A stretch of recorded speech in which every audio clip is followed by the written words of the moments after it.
एक बार महर्षि दुर्वासा स्वर्गलोक आए और इंद्रदेव से मिले। यहाँ उन्होंने इंद्रदेव को एक दिव्य माला उपहार स्वरूप दी, लेकिन इंद्र उस समय दिव्य माला का महत्व नहीं समझ पाए और उन्होंने महर्षि दुर्वासा की दिव्य माला उन्होंने अपने ऐरावत हाथी को पहना दी और हंसने लगे।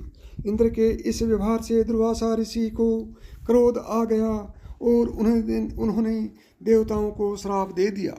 इस श्राप के प्रभाव से देवता कमजोर पड़ने लग गए और शत्रु असुरों की शक्ति बढ़ने लगी, जिसके चलते असुरों ने देवताओं को हरा दिया। ऐसी स्थिति में देवता भगवान विष्णु से जाकर मिले। भगवान विष्णु ने देवताओं को दैत्यों के साथ मिलकर क्षीर सागर में समुद्र मंथन करने की सलाह दी।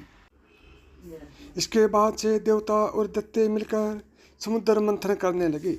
समुद्र मंथन में मंदराचल पर्वत मथनी बनाया गया और वासुकी नाग को नेति, जबकि कच्छप अवतार लेकर भगवान विष्णु स्वयं मंदराचल पर्वत का आधार बन गए। जिसके बाद समुद्र मंथन का कार्य प्रारंभ हुआ। समुद्र मंथन से देवताओं ने वासुकी नाग की पूंछ पकड़ी थी और दैत्यों ने मुँह पकड़ा।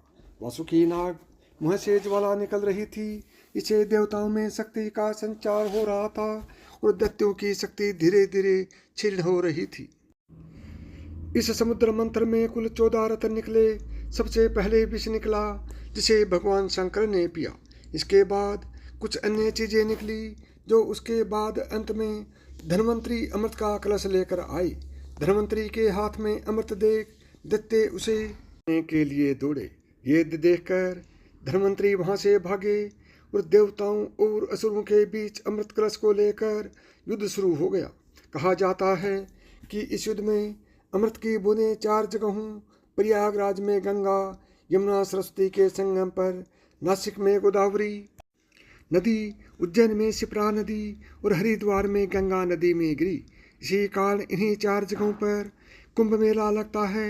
मान्यता के अनुसार देवताओं और दैत्यों के बीच यह युद्ध 12 दिनों तक चला। देवताओं के 12 दिन धरती के 12 वर्षों के बराबर माने जाते हैं। इसी कारण हर 12 वर्ष बाद कुंभ का मेला लगता है।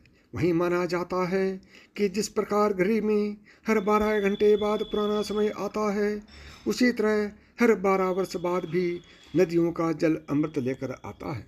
तो प्रिय भक्तगणों, यदि आपको यह कहानी पसंद आई है और आप इसी तरह की और कहानियाँ सुनना चाहते हैं, तो अभी मेधास की कहानियाँ यूट्यूब चैनल को सब्सक्राइब करें। जय श्री कृष्ण।